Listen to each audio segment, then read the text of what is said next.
back to fatherhood. I Yeah. mean, back to fatherhood. So skin to skin. Skin to skin. Right, It was weird because it's like, Your nipples out. yeah.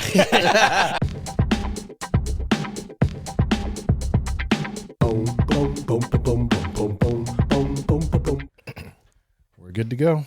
We're good? All right, let's go.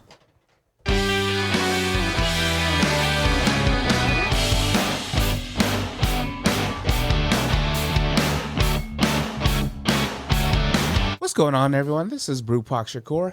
What's up, everybody? It's Art. And Brian. And welcome to the Brewing podcast, where we're creating community connections through casual conversations. Episode 51. 51. Dang, we just passed our 50th episode. Yeah. Please, go ahead. What? Oh, that you said something. Nice, Amy. Please do us a favor and subscribe to our YouTube channel. It does help us out. Road to 500. We're at, I think, 183 right now. Those are the numbers on the side. Oh, that's cool. Wow. Yeah. Nice. Are you going to get one of those things that... Have you seen those things where it's like a YouTube counter? and then Do they have... It like attaches like to your account or something and it's Wi-Fi. And that's every time it like crazy. ticks up like your followers and stuff. Oh, I've never seen that. Send me a link if you find I'll it. see. Yeah, I'll look for it too. Yeah. All right. You can be making stuff up. Or maybe you know what? Maybe it's that thing. Have you ever seen that movie that was about Uber? Oh, yeah, about the creation of it. Yeah, right? I think they had one of those. Yeah. But I'm pretty sure you can get that for YouTube too. I don't know. Okay. Take a look at it. On today's episode, we have Marvin Roxas. Marvin is an insurance adjuster, father, husband, and jiu-jitsu coach. Teaching has always been a passion of his, and jiu-jitsu has fulfilled this passion. Let's welcome Marvin to the show. Yeah. Welcome, Marvin. How's it going? It's good. Let's cheers to that. What do you guys have to drink today? I got water. I got Coke Zero. Are you a Coke Zero versus Diet fan? Or like Coke Zero over Diet? Coke? Yes. Yeah. I could tell the difference. I could do a blind taste test. There is a difference in chemical sugar. That's for between the two. Before we get to our guests, we like to read testimonials on the show. These come from our community members, taken from either conversations, comments, and or direct messages, aka DMs. All right, Art, this is a long one. I think we skipped this. Oh, shoot, we skipped that. All right. Well, before we get to that testimonial, Yeah, before we get to the testimony, what do you guys have to drink today? I have a slightly chilled White Claw, courtesy of Art, cranberry flavor. I have the lime flavor of the White Claw Surge. I actually got a chilled Coke Zero. So Because it's prepared. You're the guest. I know, we got to prepare yours. Yeah. All right. All right. Oh, shoot. Cheers. Cheers to everyone. Woo. Ching, ching. Hands don't clink. Yeah. Oh, clink. Not bad. Oh. What's wrong? It's just lukewarm. That's all. That's all right. That's fine. Better than the other one you brought. Imagine drinking that beer, dude. Yeah. It was like that time we drank San Miguel more. Oh. All right, Art, take it away. All right. Today's testimonial comes from Stephanie_Win. Stephanie says, Steven is such a fan of your podcast and I totally benefit. We went to Yakumi Sushi in Poway for the first time last Saturday due to your recommendation and it was amazing. Thanks, Stephanie. We got the gold seal of approval. Yeah, have you guys been there? It actually shut down. That's Wait, when did it shut down? It just went last Saturday. No, this is old. Oh. Yeah. This Gotcha. This is a while back, but this is like in Poway, and I think they had like Ace sushi and what is it like boiling crab? What is that called? Seafood boil? Yeah, seafood boil. Yeah, so it was that's an Ace. interesting Yeah, it was Ace both, Yeah. but I don't think they had enough foot traffic to keep them open. Yeah, especially with Ace, you need a lot. Yeah, it was like tucked away in Poway, so That's sad. I know. Down here. But thank you, Stephanie. What they Yeah. say, location. Yeah. Well, All right, let's get things going. Marvin, how was high school for you? I know you went to Mary Mesa High. So actually, Marvin is my brother-in-law, my brother. And We've spoken about him a couple times before. Yeah. Brought him up. And so he talk went to we went to high school Hopefully good together. things. Maybe like Yeah. I was like 2 years apart. I think so. 2 years. I graduated in 2005, so Okay. oh shoot! So we're the same age then. yeah. I didn't know. Yeah. Revelation. Hey. Shoot. What was high school? Did you get into any extracurricular? High school, I mean, I didn't really get into a lot of extracurricular stuff until after high school. I think the only extracurricular thing was I was like into cars. Okay. Nice. Yeah. So Interests, you know. in high school, it was like the whole Fast and the Furious thing. Oh. So I had a 1991 Civic hatchback Oh, look at Art. that was primer gray, Nice. slammed to the ground. Nice. Unfortunately, during high school, and hopefully your parents don't listen to this, I crashed it into a side of the Uh-oh. mountain with your sister in the car. Oh. I don't know if I heard here's that. you never heard it, but she still married me, so we're all good. Oh, yeah. Is she okay right now? She's okay. Yeah, I didn't really get into much into high school. Well, what Wait, extracurricular? hold on. What? How did that crash happen? I just want to. I'm curious. I was just driving too fast. And furious. And furious. Fast and furious. Yeah. Okay. Yeah. Well, I'm glad you're okay and you're here today. Yeah, no one So, got hurt. Yeah. Just the mountain. Just a mountain. I like to tell the story, like May talks about it, and she's all like, the mountain jumped in front of me. It wasn't, I drove into the mountain, so it was the mountain's fault. But everyone was okay. We walked away except for the car. Got totaled, and then it was gone. Sad to see. I'm trying to relive it and try to get the same car day. again, but May vetoes that every single time. You heard it, May. Can't do that. Well, what about for Maddox? Yeah. Maybe. I mean, I don't. He's into cars too. He's like nodding in the back. Yeah. You know what? We forgot to tell the audience that Maddox is with us Yeah. in studio. You want to say something, Maddox? Hello. Our He says youngest hello. Hello. Semi-guest. So I actually did one extracurricular thing, but it wasn't on my. I wouldn't say my own choice. Well, maybe my own choice, but I joined yearbook. Yeah, that's, I was going to ask that. Yeah. So crazy. I met. Is that where you met May? No, I met your sister in math class. Oh, math. So we could start with that. I mean, I'll tell you about Dang. that. We met in math class. Yeah. It was Okay. Sure wasn't I think it was chemistry. Well, things added up in math. You know? Yeah. Oh. There you go. Yeah, they multiply by 2. Close your ears, Maddox. we met in intermediate algebra, and it was great. Like, I wasn't the nicest person to her. I wasn't like the meanest person. She'll tell you I was a bully and I was mean to her, but I wasn't. I mean, it's like school. he said, Like, she It's high said. school, yeah. You're mean to the people you like, type Yeah, thing. okay. So it's like that's Schoolyard. what it is. Yeah. That's how it is. Schoolyard love. But we met in intermediate algebra, and then we just started hanging out, and then at one point she just told me, he's like, you should join yearbook. I was all like, why? Like I don't know anything about it. Yeah. But then I ended up joining yearbook. She was actually the editor, so technically she was my boss. So, Oh, got it. yeah. Power play. Still is. Yeah. Still is.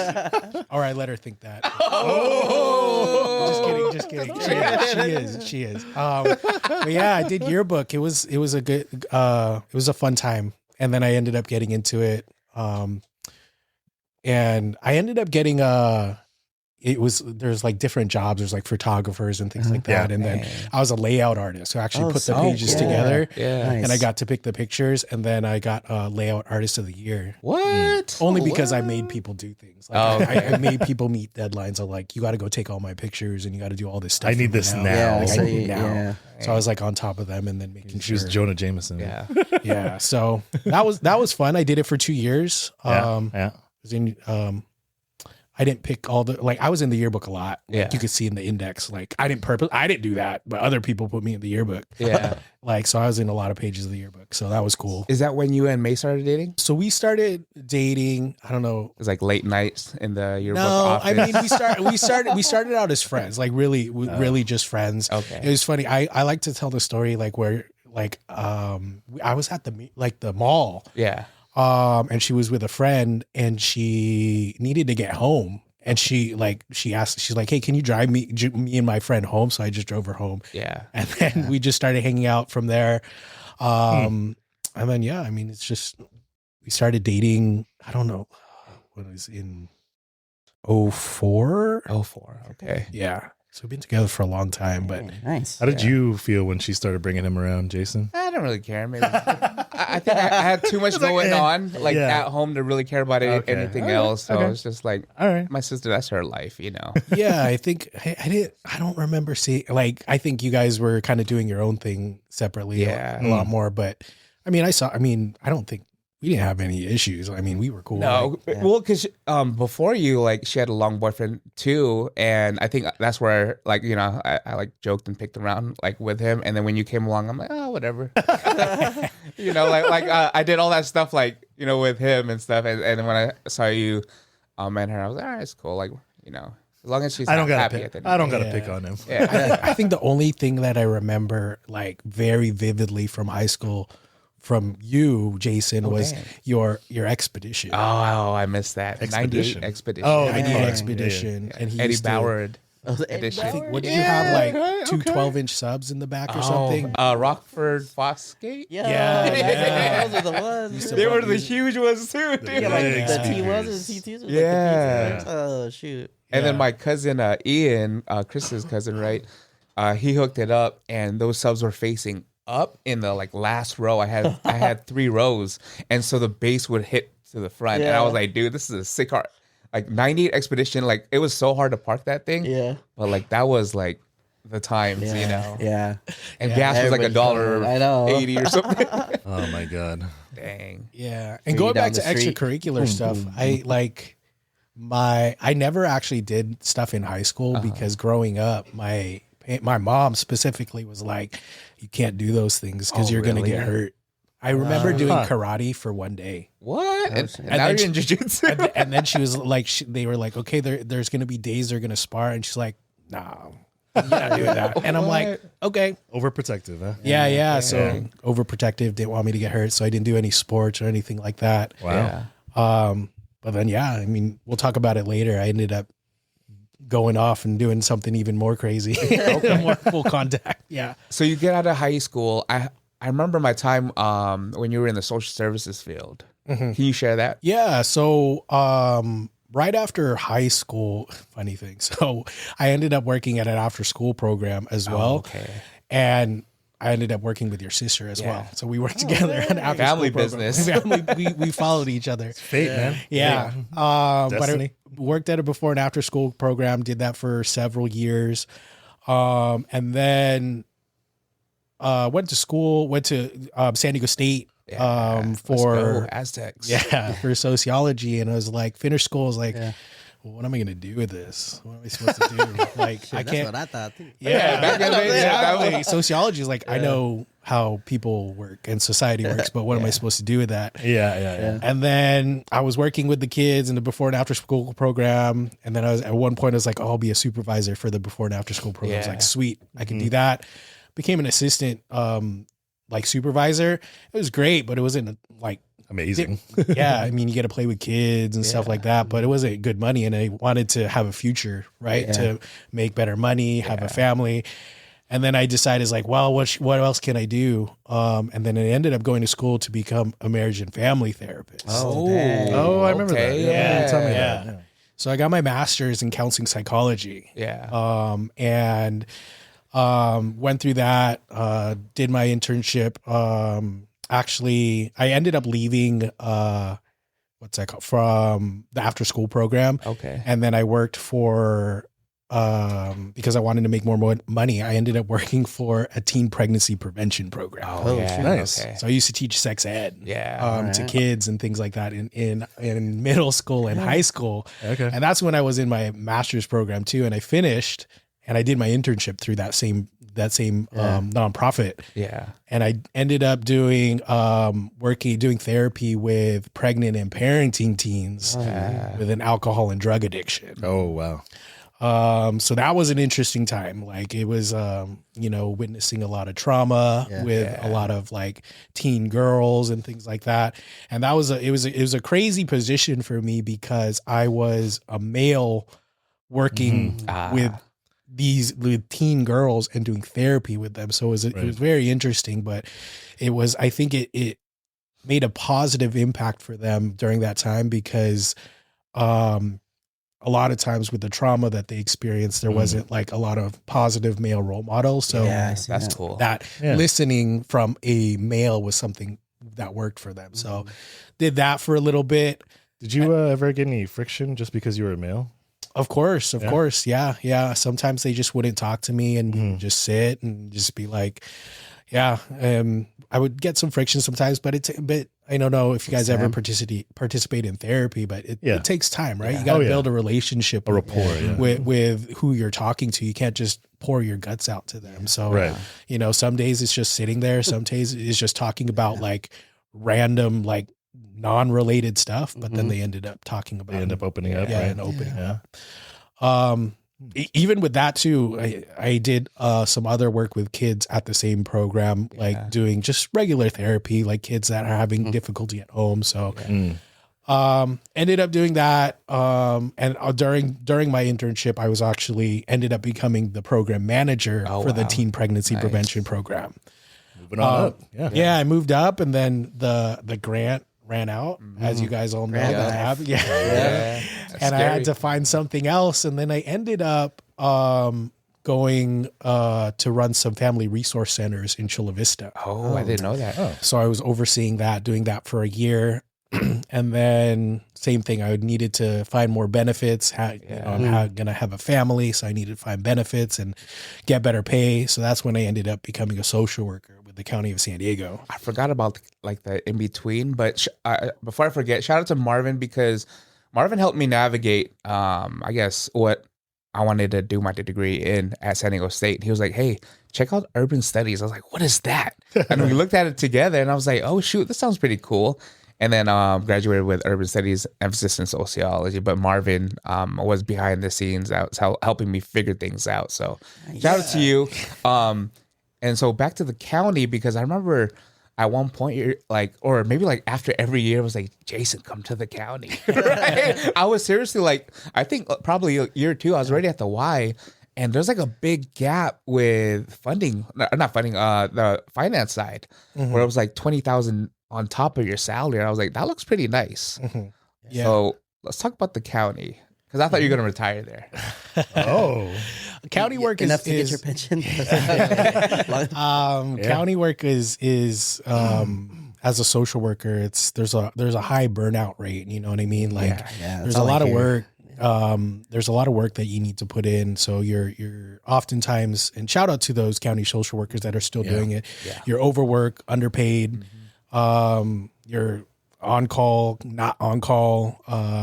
You know, you're getting pulled in several different directions in terms of making sure kids are safe, getting pulled by things like laws and things like that, and trends in the world. So it was difficult work that I ended up doing there. But then again, a stage in my life, I was just like, you know what? It's not like I'm getting pulled in so many directions, and I have a family.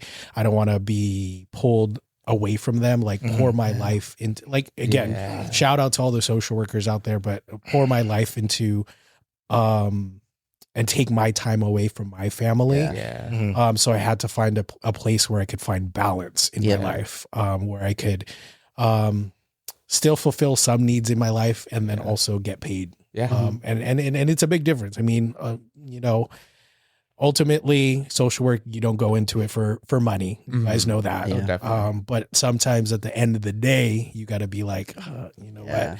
I got mouths to feed. I got people to support. So I decided that I needed to go a different route, and I ended up in the private sector, which is a complete 180. I ended up becoming an insurance adjuster. For auto insurance.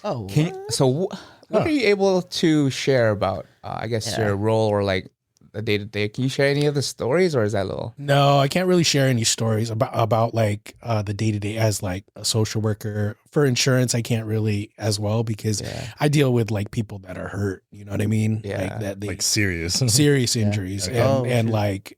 I mean, I deal with a lot of people that end up dying from accidents or have died at an accident. So, and you're dealing with like the survivors and trying to dealing with their families and dealing. I mean, the thing that I could talk about that is, I guess, is just just this is a perspective I want to put with people, because I didn't know the importance of insurance or how important it was until I actually started it, right? Yeah. You're in high school, like take, for example, I had a 1991 Civic hatchback. Yep. State law says you need insurance. I'm like, Did you not have insurance? no, I did. Okay. But state law says you need insurance. I was like, okay, what do I need? Right. I'm like, Yeah. you need liability insurance. What is that? Right. Yeah. And I'm like, okay, you need money for injuries and money for if you damage someone else's car. And I'm like, sweet. That's all I need. What's the minimum I need? Right. Yeah. And I just got bare minimum, right? Because I wanted to, like, I'm in high school or I'm in college. I don't want to pay a lot. Yeah. But you got to take, for example, like in California, the minimum insurance that you need for like injuries is $15,000 per person, $30,000 per accident, right? Yeah. So that's for injuries, right? Yeah. If you hit somebody and you kill somebody, Yeah. I as the adjuster have to go like, hey, family, here's $15,000. That's all the insurance. covered That's from all the they other- got. Wow. You know what I mean? Dang. And then I mean, obviously you have the inverse too, where you have like more money, and then you have to assess that. But it's like it you don't realize the importance of insurance until you actually need it. So Oh yeah. I just like to tell people, take a look at your policies. I don't sell insurance. Yeah. I'm not endorsing any specific insurance company, but take a look at your policy, take a look at your life, make sure you're appropriately insured, because accidents happen. Yeah. And another example you could take is like, imagine you hit somebody and an ambulance ride is like $5,000. Yep. People don't know that. Yeah. That's Exactly. And then if you think about even worse, a life flight, Yeah. $60,000, $75,000. And it's like, if you don't have enough for that, who are they going to go after? They're going to try to go after you. Yeah. So Wait, what's a life light? a life flight, like when they Helicopter? when they pick Oh, you up okay. from the accident. Yeah. Like I didn't know that's what it's called. yeah, those are expensive. So and things are expensive nowadays. Even on more, yeah. even on the damage side, right? Like if you like hit a Tesla, Yeah. Oh. like costs a lot of money. Yeah. So That's- but What's a ballpark? But the Tesla was driving itself. I've seen Teslas where they've gotten like, I don't think it's that bad, and then it ends up getting totaled, and it's like, I mean, those cars are expensive to repair. So Because the battery too is like Battery, all at the bottom, yeah. right? I mean, it's all digital. That's why. All So. weaved in, so many sensors. yeah. But yeah, not too much stories I could share. I just Okay. just make sure you're insured. Yeah. Like I see like those accidents that you probably see or hear on the news where there's articles. Yeah. Yeah. Like you could look them up, and those are the things that I have to Deal do. with. Yeah, those are the Yeah. families and like people that I need to work with Yeah. to take care of. Yeah. Oh, that's wild, because there was afterwards. actually a accident last night downtown. I was Oh, on the really? news, like 15th and F. I think there was one person that got really injured, and I don't know. Oh yeah, Yeah. maybe I know. Who knows? I might end up getting that one. You never know. Dang, are Yeah. you recovering from downtown art? No, well, I was So you're there, late today? but- No. You know what's funny? Here, I'll tell you guys why I was late today. I There we actually go. woke up early, Mm-hmm. right? No, I was up at like 8:30, Sure. right? That's what you said last time, remember? No, yeah. Well, then and then I took a nap, right? Yeah, But yeah. This time I didn't. I ate breakfast instead, Okay. and that That's took good. some time. Okay. Yeah. Of And course. then- Yeah. Read the newspaper? Yeah, and then I was like, "Oops, wait a minute! It's already like 9 o'clock, and I got to get ready." And then all of a sudden, it was like 9:45 out the door. I was like, I'm on my way. Yeah. On my way at 9:50. We have our call time at 10. You live 30 minutes away. San Diego's everything's 15 minutes away in my mind, but realistically, He got here at 10:15. Anyways, 10:20-ish. Yeah. let's get back to so insurance adjuster. So can you define that actually first? Because I just want to backtrack a little bit. So you're working with You're working with cases, of course. right? cases, Yeah. but the adjuster part is like, are you like trying to figure out how to best kind of solve everything that's going on, like money wise, like where to send money, or Give them options, Yeah. or like how does It's- that work? It's several layers. So I got to determine coverage for an accident, make sure, because again, this is another a suggestion for you all, like read your policies. Yeah. Right. Because there's certain instances where things aren't covered if you do a certain thing or a certain person drives your car. So Yeah. I have to make sure the coverage is valid on the date of the accident. I have to then, I mean, if people are injured, then I have to make sure that they're appropriately compensated. So yeah. If you see those billboards of those personal injury attorneys, those are the guys that I work with. And then you send like an actual person to investigate. No, so I mean, in this day and age, everything's like digital. So we a lot of things are done over the phone. If things need to be done in person, then you have people that go out there. But a lot of things, I mean, like back in the day, you could imagine like people used to like, I have like people that have been in the industry that are above me. And they talk about how they used to go to the scene and they used to measure things with measuring tapes. But nowadays you could use Google Maps. Yeah. There's like a measurement tool in Google Maps. You could just point A to point B and measure things.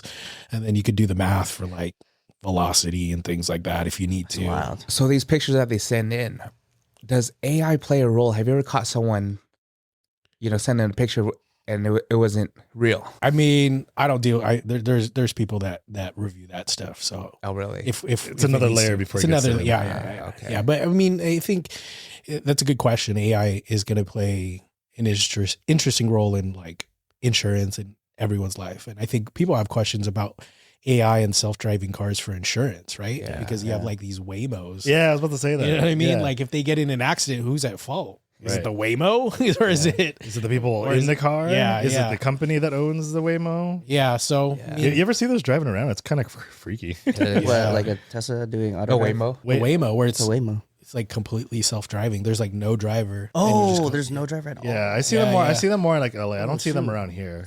There's like a ton of you'll notice it. There's a ton of sensors on top of it. Yeah. You'll see like a car and there's like sensors on each end and all that stuff. And then you'll look and you'll see no one's in the driver's seat, or maybe there's someone in the passenger seat, but most likely not. And you just see this car moving. You're like, well, what the heck? Yeah. Yeah. I always grew up on, or at least my belief was, insurance was a scam until it's not a scam. Yeah, that's kind That's of what I the learned thing. at a later level. And Yeah. you're talking about like coverage and everything. And I remember getting out of my treatment. We just got the bill, like the itemized bill. Yeah. And shout out to my boss, because my boss is like, we're talking about like careers and everything. Like, don't stop your insurance yet, or don't like, Mhm. if you're looking for other things, don't leave yet, because your insurance is going to help save whatever the cost is at the end. I mean, Definitely. we still have to pay like out of pocket like hundreds of dollars each, like what is it, copay? Yeah. Right. But we got our bill and it was like $85,000. Yeah. Our insurance covered. Yeah. Yeah. It's crazy. I mean, it's that saying. What is that saying? Like, it's better to have it and not need it. Yeah. Then need it. Than Then need not to have it. Yeah. Like you don't really realize, especially with the injury side too, or even with the, like, there's the coverage to repair your own vehicle. Because as a kid, I grow up like, I'm never gonna hit anybody. Yeah. I'm I'm a good driver. I'm never gonna Yeah. be at fault for an Yeah. accident, so Yeah. I don't need that. Yeah. And then it happens, and you're like, oh shoot! Like with my Civic, I'm like, oh man, like now it's totaled. What am I supposed to do? I don't have a car now; it just goes away. So Yeah. you don't realize it until you actually need it. When I was a case manager, talking to our participants who are like 18 to 24 and telling them the importance of insurance, right? Because they had the same mentality. I would get the same answers.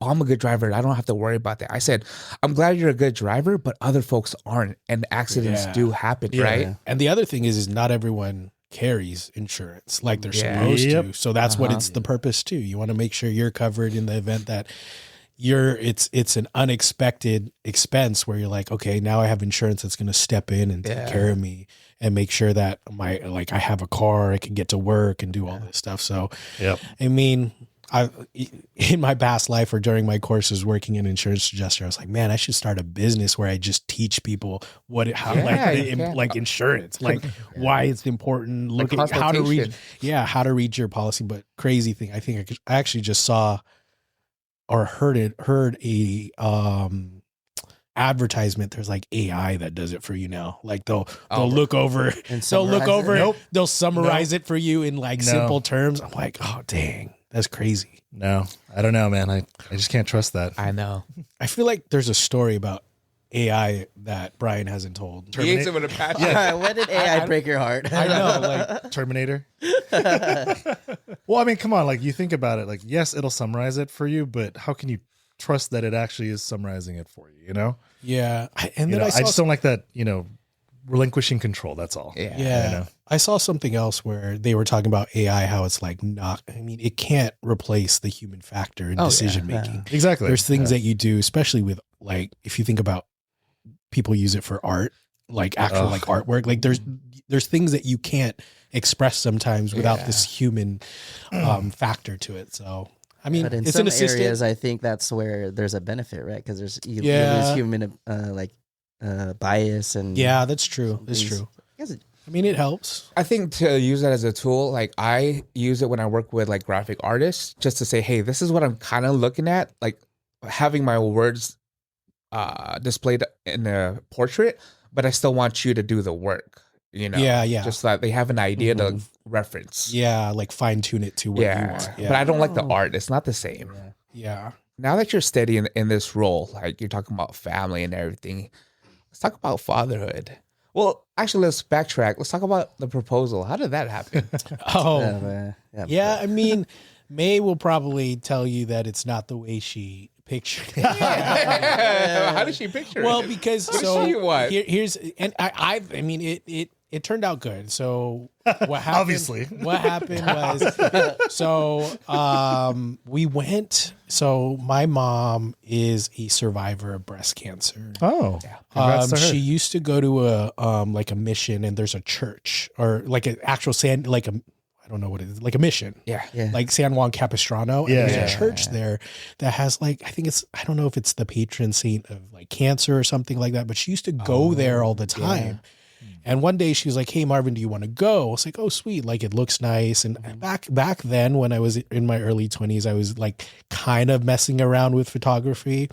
So I was like, oh yeah, I have like this nice camera, this DSLR, and May wants to learn how to use it. So I was like, oh, May, do you want to go? So we ended up going. It was me, my mom, my dad, I don't know who else. I think my mom's boss ended up going there for some random reason. Yeah. I don't know why, but she ended up going. We went there. We were walking around the mission, and I was showing her how to take pictures. Like, hey, this is how you set the settings and everything that.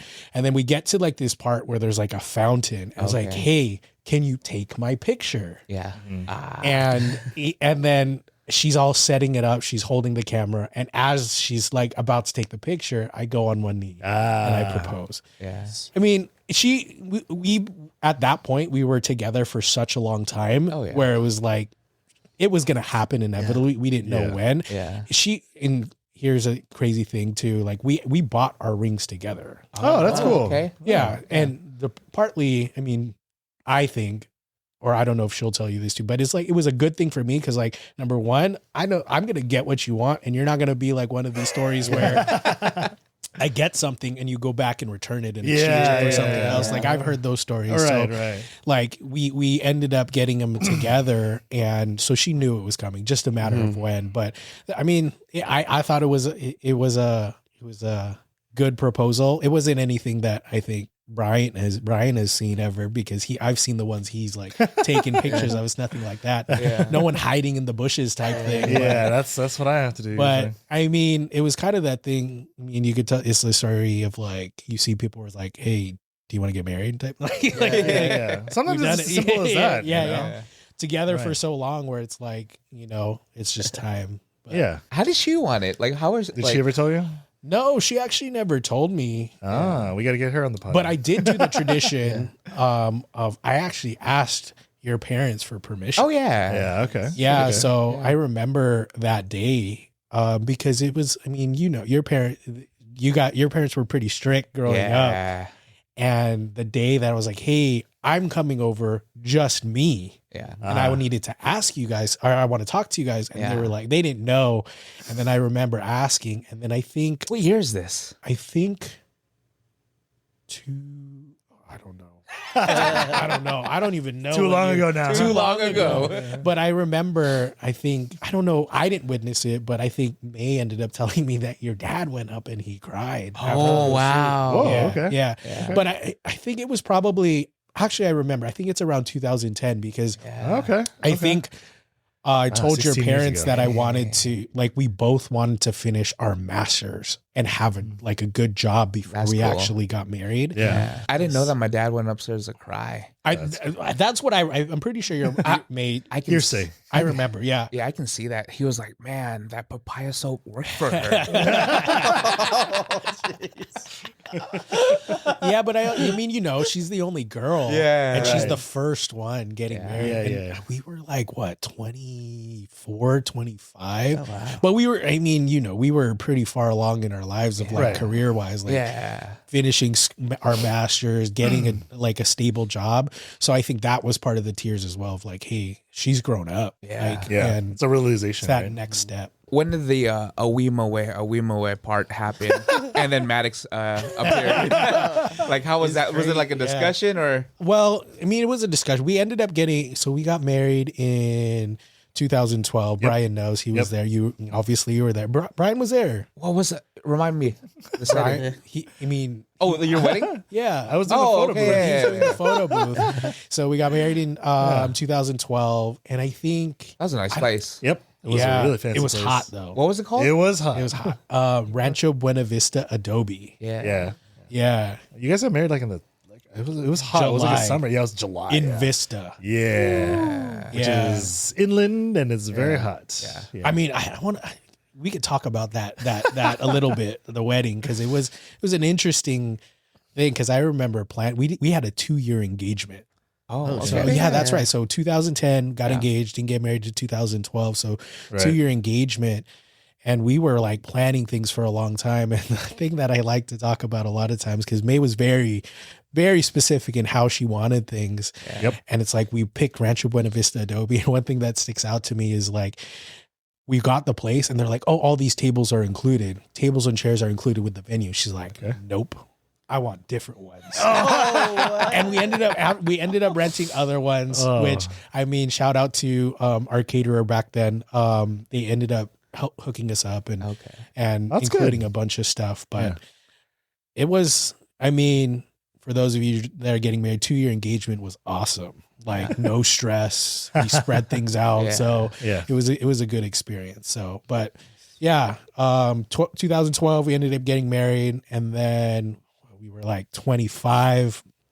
And then I think it was actually me where I was like, you know what? We're stable enough financially to be like, we could have a kid. And it's funny, and Maddox could hear this. This decision is like, looking at and I tell people at work, so like at that point, it was fiscally responsible to have a child.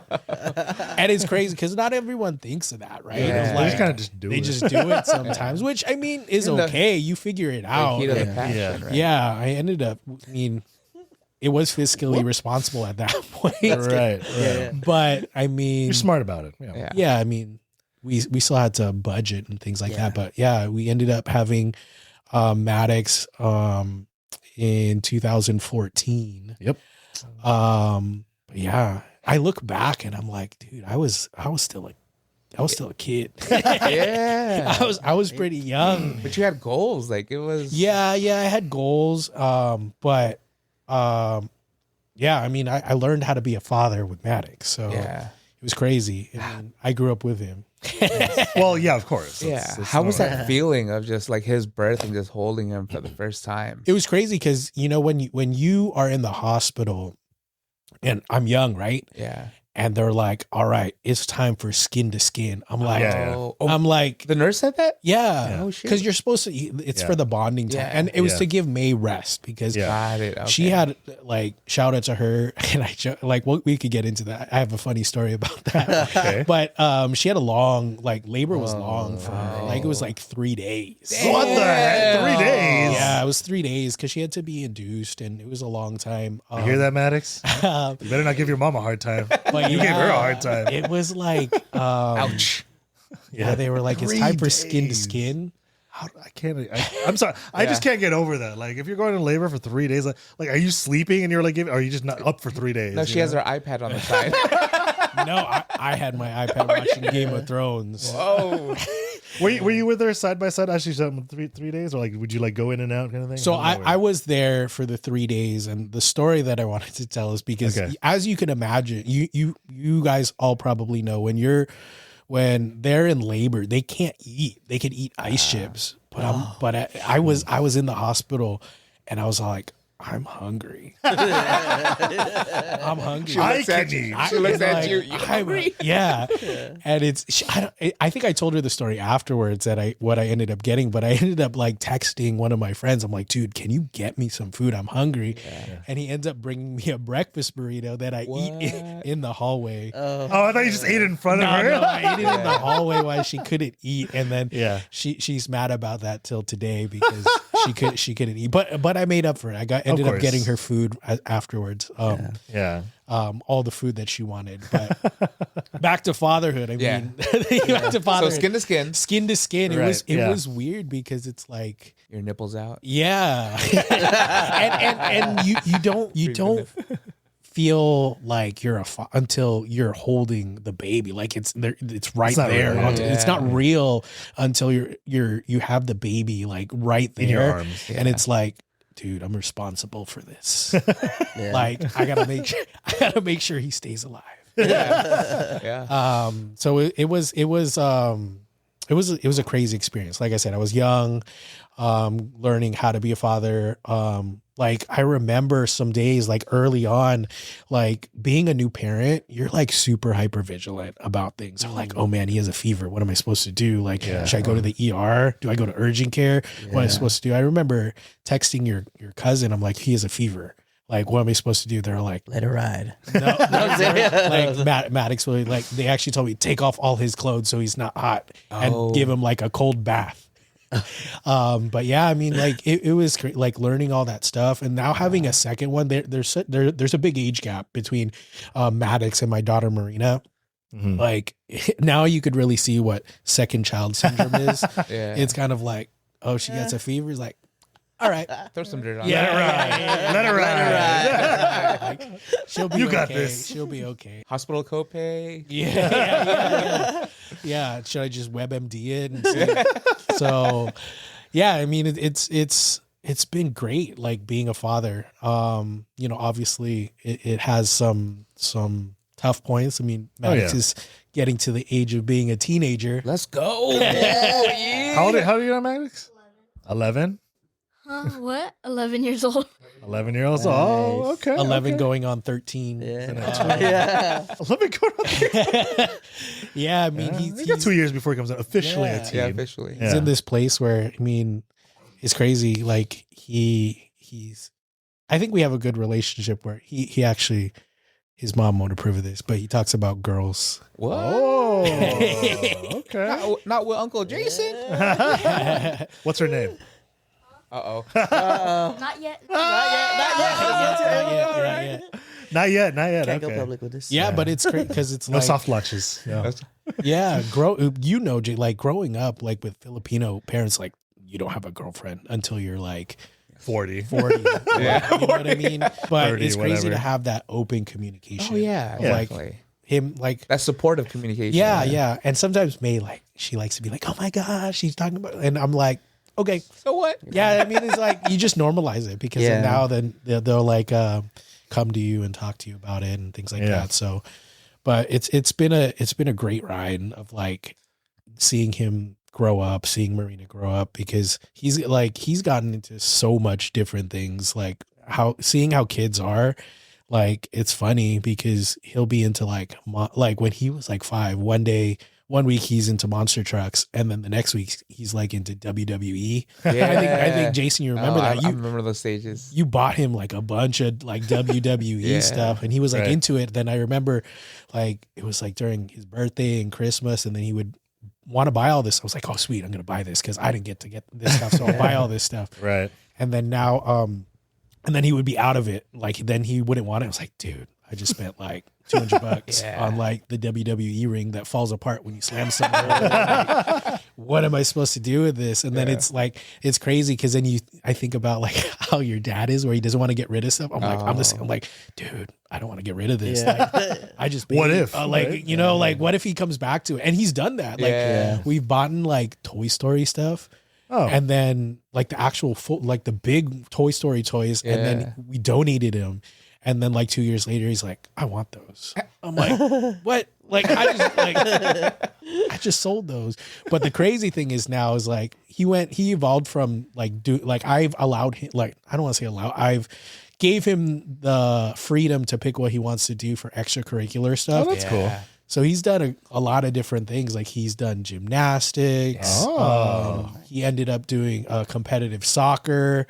And then now the greatest thing, which is my dream, and we talk about it, I've tried to get him to do since he was 5 years old, is he's actually in jiu-jitsu. Nice. And Under your tutelage? yeah. I mean, not directly. I mean, there's someone that is above me that trains him. Oh, okay. Before we get to that, like, so let's say Maddox and Marina are watching this episode down the line. What's one good advice you want to give to them? To future Maddox. Yeah, and future Marina. Maddox, future Marina. Do what makes you happy. Nice. I love that. Okay. I love Yeah. that. Good. Whatever I say, do what makes you happy. Like we obviously will have what we think you should do in life. Right. Yeah. Who you should like, I don't know, be with or something like that. But do what makes you happy. Be with who makes you happy. Yeah. Be with who makes you happy. Do what you want to do. Yeah. Follow your passion. Yeah. That's all. I mean, as long as you have that, I your just life. want to complete that or have that supportive atmosphere so that he could just take risks of and make mistakes if he needs to and learn from them. And know that you have support. You have family. Yeah. People that you can actually talk to. Yeah, you could turn back and just be like, dude, I made a mistake. And what do I do? Not, I'm going to hide it from you. Yeah. That's a good. One. All right. So let's get into jiu-jitsu. Jiu-jitsu. How'd you fall? What got How'd you you into fall? jiu-jitsu? Yeah. From insurance adjustment to jiu-jitsu. So it's crazy. I actually started jiu-jitsu in 2005. Oh, early on. Or 2005, 2006, right out of high school. Okay. And it was this thing where it's like I said, my parents didn't let me do or my mom didn't let me do like full contact stuff. And I was like, I want to do something. Yeah. Right. The other thing is like in high school and growing up, I was a bigger kid. Like I was a big kid. Yeah. Husky boy. Yeah. It's funny because it's like one of my uncles that passed away. His nickname for me was Muscles, but it wasn't like, it was because I was big. Yeah. Like a linebacker. Yeah. So I was a big kid and I was just looking for something to do. And I don't know what drew me to it. I don't know, like, because UFC wasn't too much of a big thing. Not I mean, it was there. It was there, but it wasn't huge. Like it is now. Yeah. But I knew I didn't want to do karate because you see those things and I'm like, that's not for me. Dojos. Like the kata and things like that. I didn't want to do that. And I was like, dude, I don't know. You want something practical. I wanted to fight somebody. I don't know. Like I wanted to fight. You want to use it in your real life. Yeah. The male urge to fight you someone. have to. Yeah. The primal instinct to compete and to fight. And I remember I ended up training in Penasquitos in a small gym. It was probably double the size of this room. Okay, dang. Still pretty small. Yeah. With one of the first black belts that came from Brazil, Carlos Valente. Oh. So I trained with him back then. And it was an interesting thing because it's like you walk in and they're like, here's a gi. And a gi is like the uniform. It looks like a karate uniform. But you put it there like, here's a gi. Just do what we say. Okay. Right? Just follow what we do. Sure. And then afterwards you do everything, you learn everything. And they're like, okay, we're going to spar. I'm I'm like, what? Like, this is my first day, first What, day, first day? week. Yeah. You already Back sparring? then it was. Sheesh. Back then, some gym, like there, I think now there's a lot of gyms where they have like structure where it's like first couple months you don't train, but it's like it's like trial by fire. You know, the only It's way like you you either learn, like it or you don't. yeah, you only First learn day. by actually doing it. What is this, Cobra Kai? Yeah, but it was an interesting experience because it's like you go in, and I fell in love with it, and it's not everyone does, because you go in there and it's like you get choked 5 times to Sunday. You know what I mean? Like you Not like in a good way either. not not in a good way. Like, But you have to make a decision to come back, right? Even though you get hammered on every single day, every single minute, you have to make a decision to come back. And it's like, I ended up coming back every single time. I ended up getting my blue belt through Carlos Valente, Nice. which That's is a great cool. achievement. Yeah. I mean, I could name drop some people that ended up training with me back then. You guys probably won't know who they are. I don't know. But you There's can like, throw out You shout them out. there's like, Yeah, they're I worth it. remember there's these guys that are big now that you could see on the scene, like Eduardo Tellis, Andre Galvao. He came to the gym and he just would drop in, and he was there for a week just visiting and training. And I remember training with these people, and they were just beasts. Like, you know what I mean? Like, and learned a lot from them. But yeah, I got my blue belt. And then I kind of got the typical experience where you get your blue belt and you quit. That's a typical experience? Yeah, no, there's a lot of people that quit at white belt, and then there's a lot of That's people. interesting. Yeah, because and I'll say this now, like the hardest belt that I ever had to get was a white belt. Wait, what's the ranking? Because you're saying all these colors. So I have it no goes sense. white, White. blue, purple, brown, and black. Okay. So the white belt was the hardest. You know why? Why? Because it takes courage to step into that gym. Oh, yeah. It's the hardest thing to do. Yeah. Like, you know what I mean? Like to actually go in and be like, I'm going to let someone choke me. I'm going to get manhandled. Yeah, I'm going to get like to go in there and know that, like, and then to go back every day, like that's the hardest thing. And to go through that grind, like that was the hardest thing. Right. Yeah. But then, yeah, I ended up getting my blue belt. I quit, but it was because of life. You know what I mean? Yeah. Like jiu-jitsu is expensive. It's expensive. Yeah. Like back Like then, everything else is. I was working, you know, I was making okay money, but imagine, you know, you got a insurance to pay for, you got a girlfriend, you're going out, and then you got to pay Bills. $200 a month for jujitsu. It's like, something's got to go. You know what I mean? Like you can't Gotta pay cut for it. this all the time.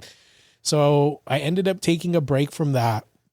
And then I was focusing on school, and then I got the bug again where it's like I gotta train. Like I The gotta call do of the something. wild. Yeah, I just need one more. yeah.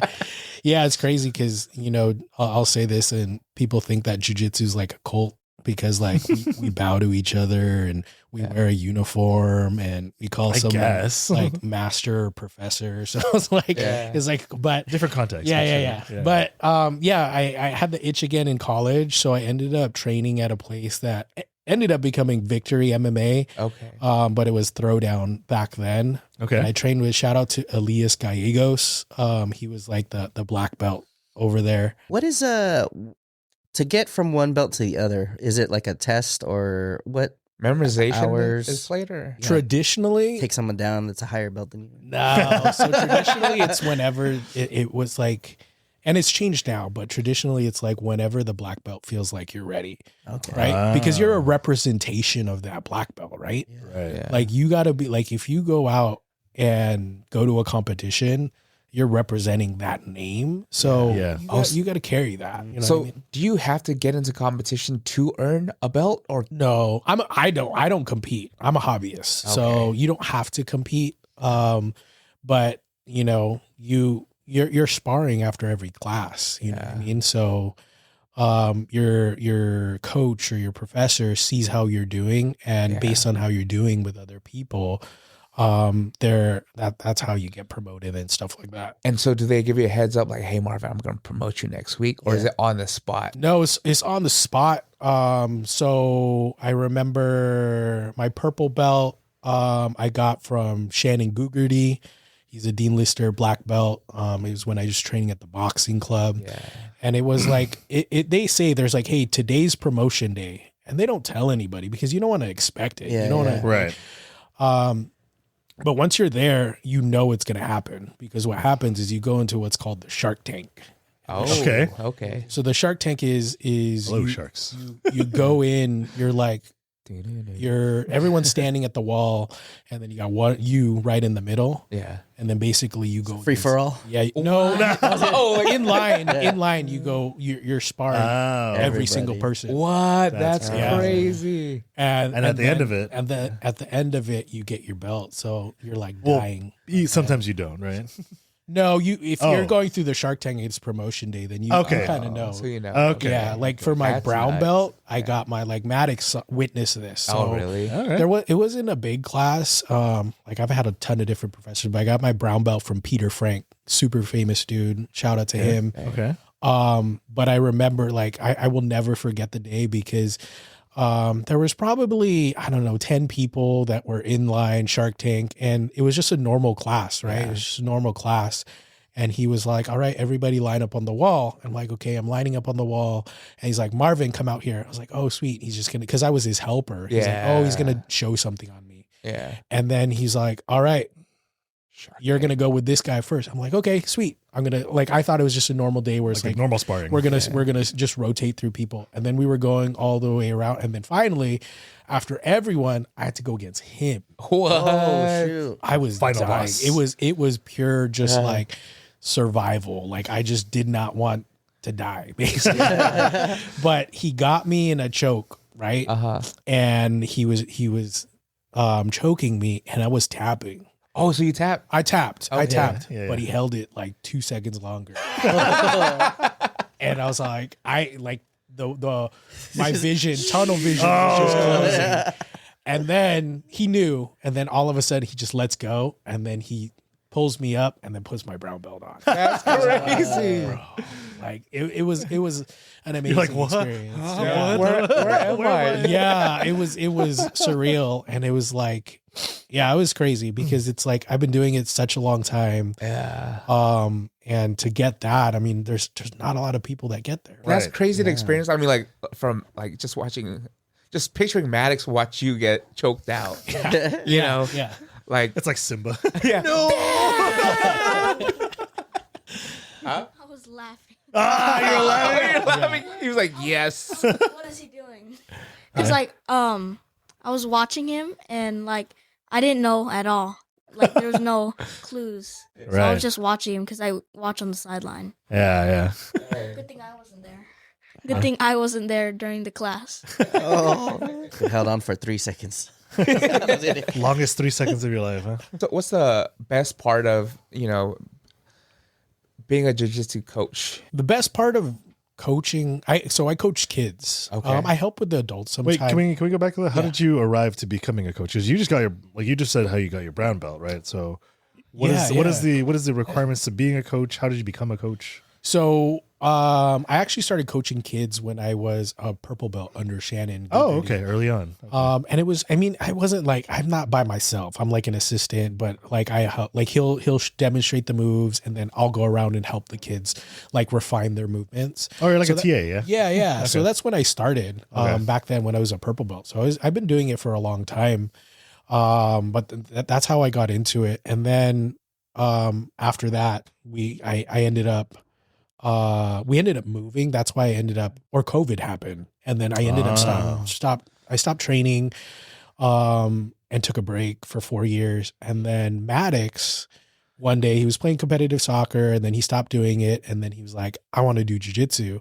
I'm like, okay, let's look for a place. And we ended up finding the place that we train at now is North County MMA. And the day, like, I wasn't going to go back. Like, I had no intention that I was going to go back partly because May was like, you can't go back. You got bad knees. Like, I do, like, which I do. And I was Sure. like, I had no intention. And I was just sitting and watching, and Maddox was in the class.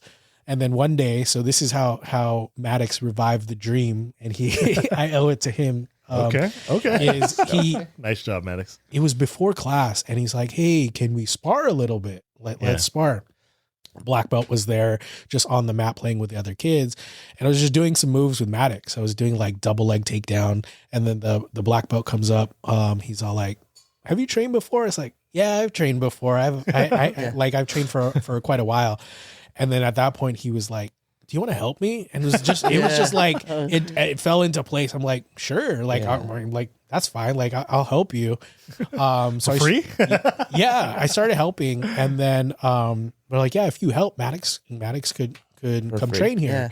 Yeah. Okay. And I'm like, okay, sweet. So I started doing that.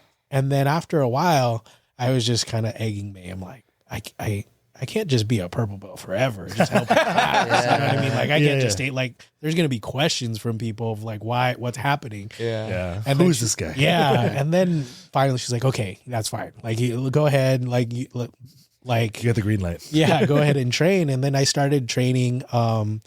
And so I helped with the kids there, but back to your question in terms of like with kids, I think that like you get to see some very like sometimes kids that are uncoordinated or like they don't even know how to tumble forward, and then they evolve to this thing where they're like assassins on the mat. I mean, like they straight up will choke people. Like there's like kids where I've seen like if it wasn't for size and they were the same size of some of these adults, like their technique is on point. Like to see that evolution of a child of just commitment and grit and dedication to it, of like, it's crazy to see that.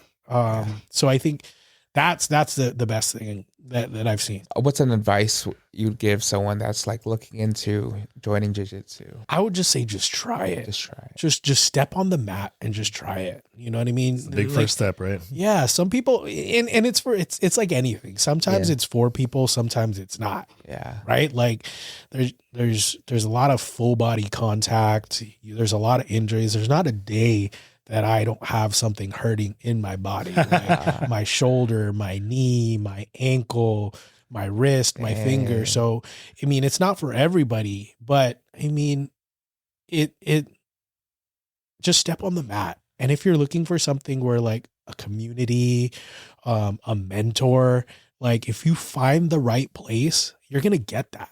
Right. And you're going to, these people become friends for life and things like that. So just step in and you get to meet people, like random people. Like I have people that I've trained with that are sheriffs, work for DEA, like accountants, been in gangs, all different. Like, so all walks of life. All walks of life. I know we talked about this behind the scenes, but do you want to share like your big picture with jiu-jitsu, like what you want to do? Or I could share that. I mean, eventually, I mean, I want to continue and be at a point where I could have a following, where I could open a gym and have and teach people and spread what I'm saying. You know what I mean? Because I'm a true believer, and this may be biased because I do it, but jiu-jitsu like changes people's lives, right? It's I would say it becomes a positive addiction for people. You know what I mean? Like it teaches you some life skills that you don't realize until you're actually in it. Like showing up every day, you know, grinding, just making sure that you're there and just working hard, problem solving under stress.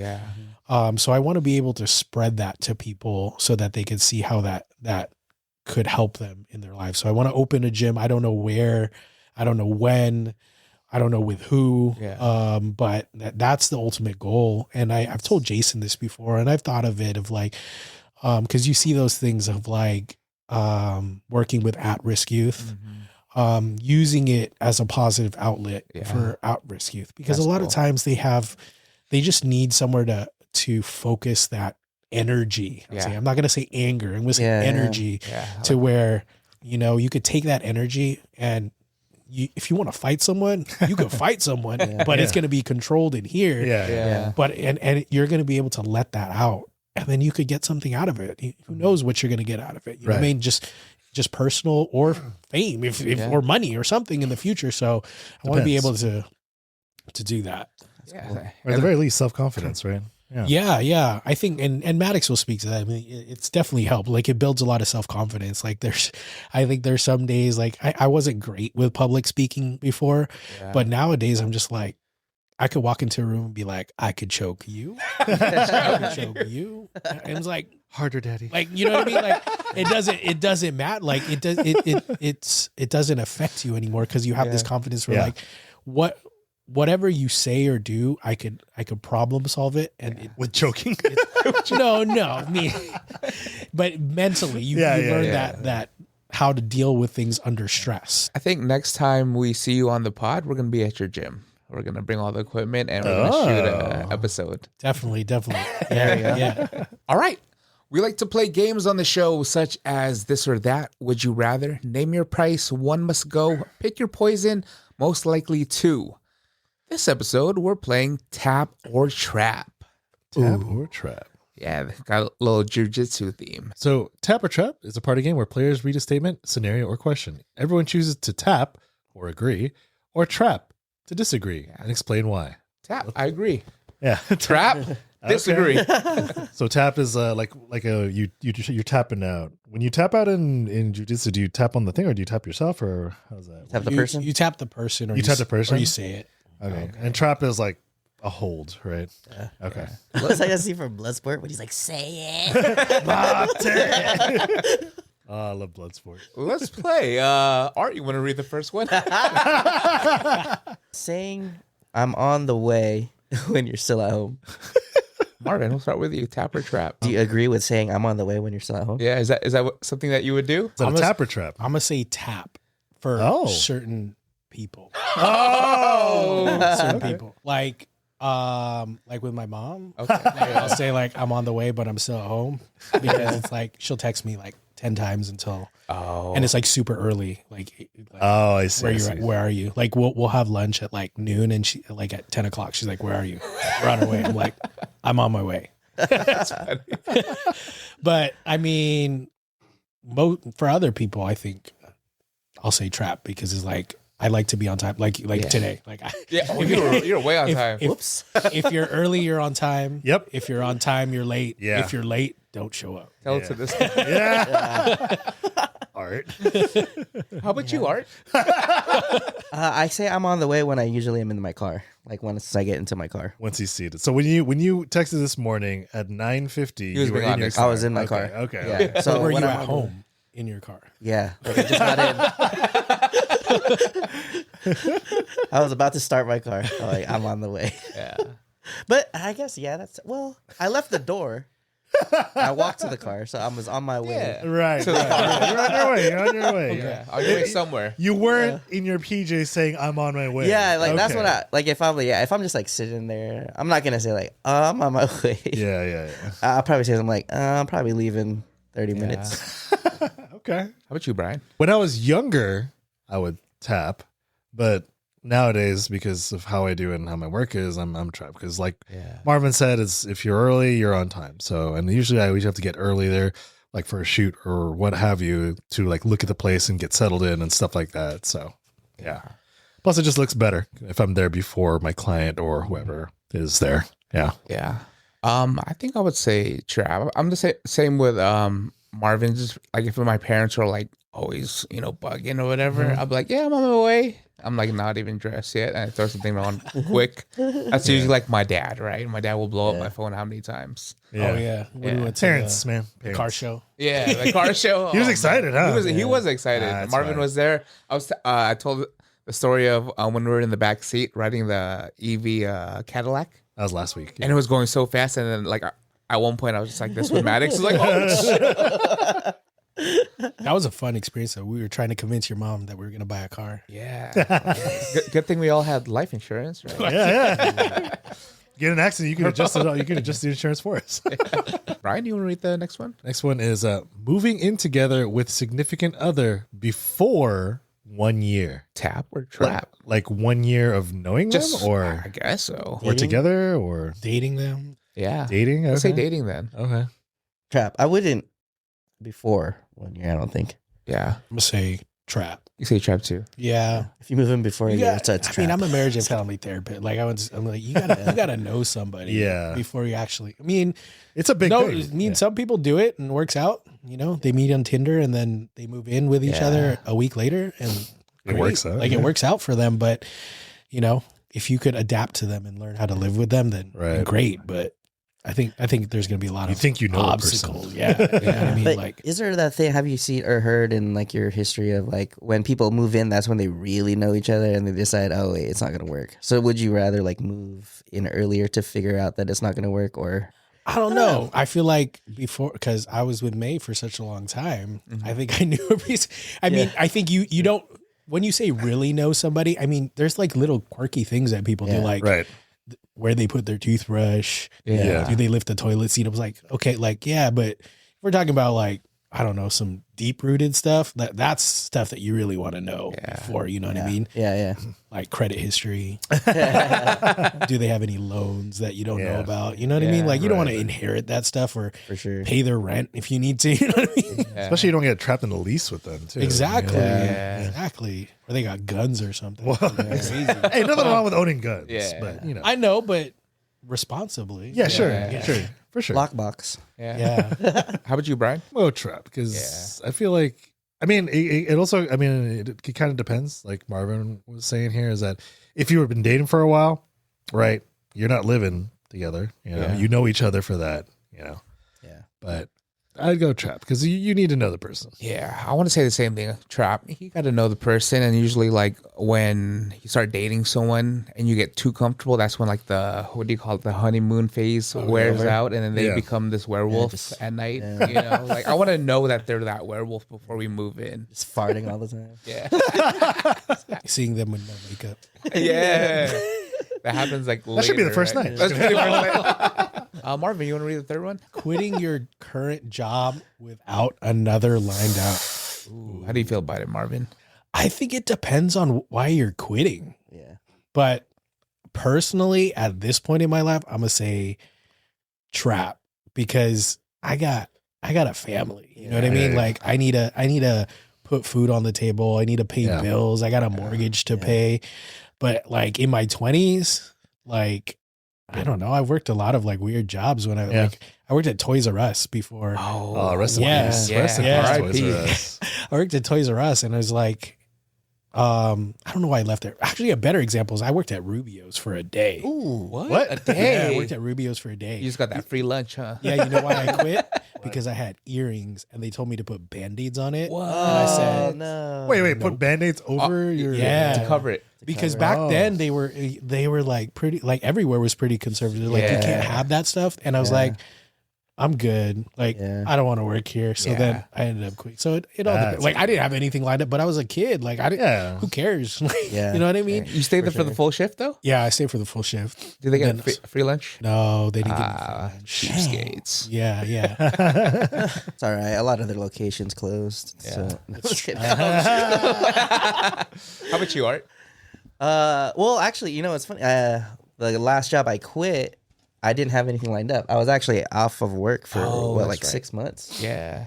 Um, Discovering yourself. Yeah, but again, it's a situation, right? At that time, I was secure enough to do that.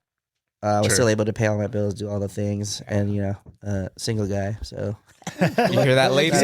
It depends why you leave, right? Like Yeah. if it's for, I mean, if it was for my mental health or anything, yeah, I'd be like, that was a big part of it. peace out. Like Yeah. this, if I can't be 100% myself, like how am I going to do this job or Yep. another Yeah. job? So I need to fill my cup first before I go back to another job. So I think it depends. Yeah. And that was exactly the scenario. That's why. So I was just like, all right, I'm out. Yeah. I mean, for me, I've always been freelance. So it's like if I got, you know, a job out there, Yeah. I always have that for there. I always have my teaching too. So I would say tap because just based on my personal situation over here is because I always have something to fall back on, you know, but it's not like I don't have anything lined up, but it's not really lined up because people who hit me up or I just, you know, arrange it myself. So Yeah. So have you had any like something arranged with someone, like you have a shoot set up and you're like, nah, I don't want to do this with you anymore. I mean, I don't want you to throw anyone under the bus, but like, has that ever happened? Like, there's, I mean, like, being self-employed and a freelancer too, I have the ability to say yes. I'm at a point now, because like before, early on, like you take every job you get because you never know what's coming. Right now, it's starting to get a little bit more regular and stuff, so I have the ability to say, it's like, okay, do I really want to do this? And two, are they paying me enough? Because if I ever come across any jobs I don't want to do, I set my price, and like usually it's like either higher, especially if I don't want to do it. Like I'll set it higher than I don't want it to. And it's one of those things like, well, I don't want to do it, but if they're paying me enough, then okay, I'll do it, you know? Yeah. you ever kick it to someone else to be like, you could have this one? I mean, yeah, there's been some other like friends and stuff like, yeah, it's like, oh, well, I mean, yeah, I can't do it for obvious reasons. Like I'm at another one, or I just don't have what they're looking for. Sometimes like, well, I'll give it to you. You know, like I've got other friends and other freelancers that I shove jobs to. So I think I'd be trapped too, but I don't. yeah, My early ages, I don't even think I left the job. you stick with it, huh? I stick it through until I find another one. I always have something like lined up. But I think now it's like being in this field and just having years of experience, and then having a backup plan. I wouldn't like worry about what my next is. Right. You know. Yeah. I'd always have a backup plan. Like I've said before, I'll be an Uber or Lyft driver just to hold off Yeah. to that next thing. They pay, like they make good money, Yeah. Be on Facebook Marketplace just selling stuff. All my furniture. Maddox, you want to read this next one? DMing someone at 2 a.m. Ooh, Marvin. I'm gonna say trap. I don't have any reason to. You're a family man. Yeah. I go Let's to keep it May safe. is like listening like, intently. May will tell you I go to sleep at 9:30. Yeah. So Yeah. You need your sleep, man. I'm asleep. So Yeah. Brian? I'm a trap that no, because You would not. That's what it means, would right? not You would DM. not. I would DM not somebody? DM at someone at 2 a.m. One, I mean, like, I don't know. That's weird to me. Like, the only reason why I would DM someone at 2 a.m. is just To send a funny video. well, well, there's that. I'll wait till mine. Keep going.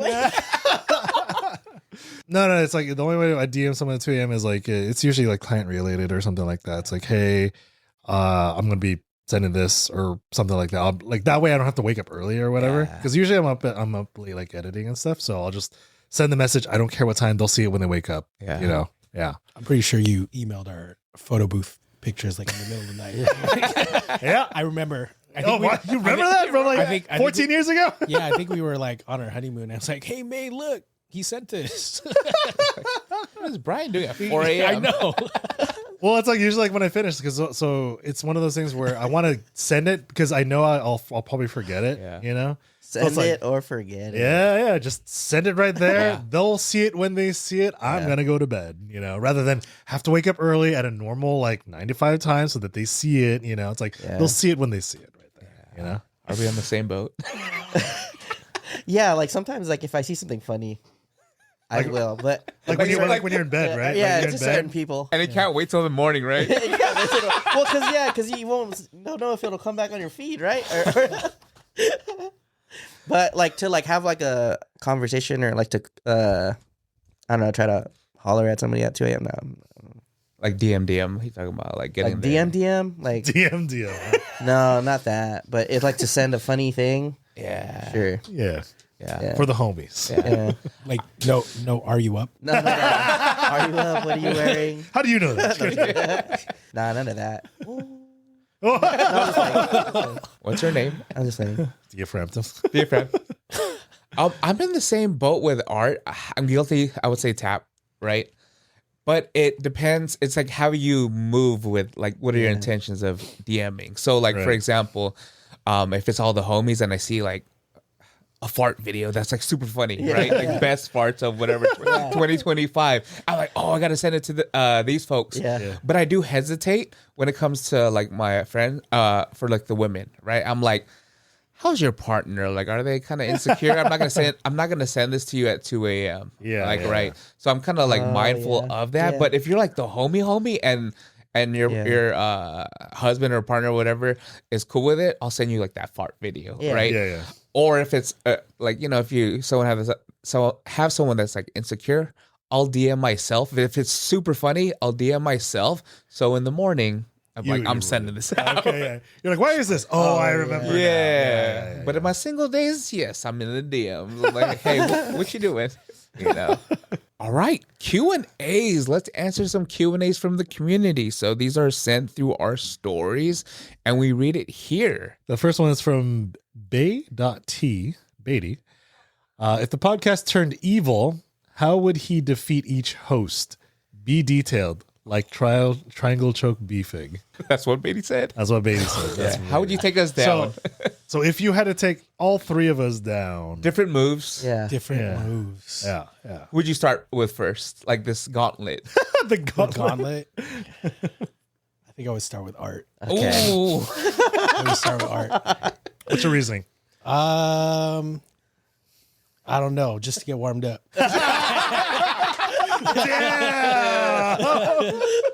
I'm just saying because Brian works out. Yeah. Like he goes to the gym, so Yeah. probably deadlifts a lot. So I guess a strong back. Yeah. And then Jason got size over me. Yeah. But my Yeah. neuropathy.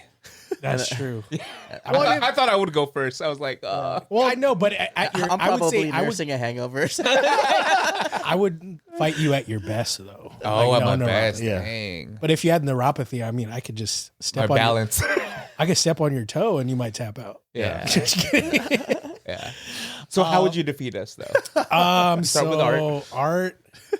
Because you, like you said before, you said I look like I could choke you. Blah blah blah Yeah. blah. Right. So how? Well, you're doing it now with us. I would rear naked choke him. Oh, what does that look Rear like? naked. Like, so Art's naked. Classic. No, yeah.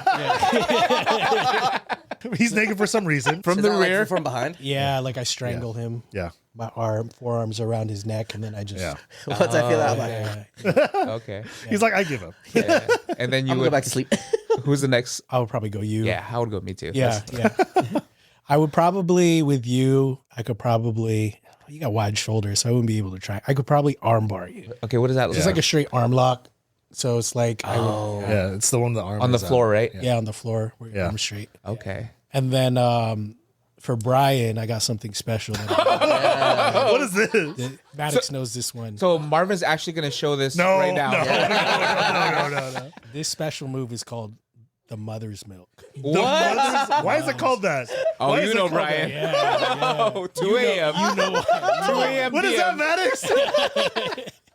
So it's like you get in the mount position. So Okay. you sit on their belly. Yeah. And you basically grab the back of their head and smother their face in your chest. Yeah. In your chest? And Yeah. you strangle them and then they just tap. Dang. Yeah. Yeah, I've been- that's rough. Yeah. Yeah, I've been doing that lately. And I That's your move? You like that? I've lost a lot of weight, so I'm not as heavy, but then I'll put a ton of weight on you. So they're just Right. like Yeah. just my chest just Yeah.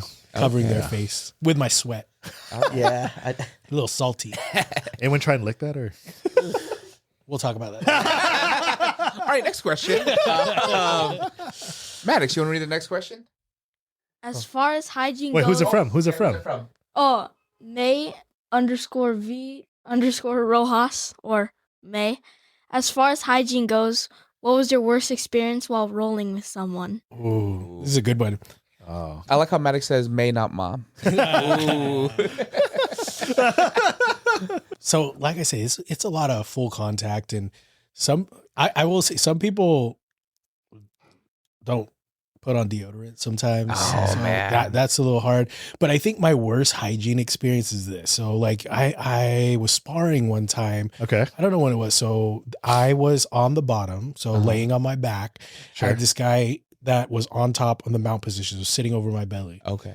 This guy is super sweaty. Like his face, He's dripping, He's man. like dripping, like drenched in sweat. And I just remember I'm just like trying to push him off of me, and in slow motion, I see a bead of sweat Oh, yeah. in your mouth? into my mouth. Oh. Just into my mouth. Why was your mouth open? Well, because you're breathing. you got your nose. Even if you don't, it's gonna get on your lips. What am I supposed to do? I know, you know what I mean? I Like, know. there's that. That was probably the worst. Yeah. Just goes in like Some kids, like, it's funny with some of the kids, they fart in class. Oh, that'd probably be me, Yeah. to be honest. Yeah. well, yeah, because you're I would tumbling be that. around and all that. Yeah. I fart a lot, that's why. Luckily, the adults step away, but some of the kids, they just rip it. And it's like, dang. They do not care, huh? What'd you eat today? It's crazy. Yeah. Yeah, I Maddox, mean, there's is that you? Yeah. Is that you, Maddox? He's shaking his head no. Yeah. I've had blood on me too. Blood? Yeah. 'cause- In your mouth? No, on my okay. like on my gi and then on my neck. It was most recently, so I don't know how it happened. I don't know. They hit their nose or something, and they were like dripping. Oh, from the nose. yeah, Okay. and it was like, but I luckily have like this alcohol spray myself right away. Is that at the gym? Do At the they current, have- yeah. I feel like But- you should have like some emergency wash stations, like the chemical ones that they have. Like an eye washer? Yeah. yeah. Yeah, but luckily I've never had like staph, knock on wood, Yeah. or ringworm. Never Oh had that. yeah, that's a Yeah. thing. Yeah. Try to keep Athlete's foot. But yeah, but sweat in my mouth. Okay. Sweat in I your. can tell you, it's a little salty. Was it a big drop? Yeah. Fat drop? Yeah. This guy's he's known to be like really, really sweaty. So He's a sweaty guy. Yeah. Okay. Yeah. That would be me. I sweat a lot. Yeah. Same. I'm a sweaty guy too. Yeah. You get used to it.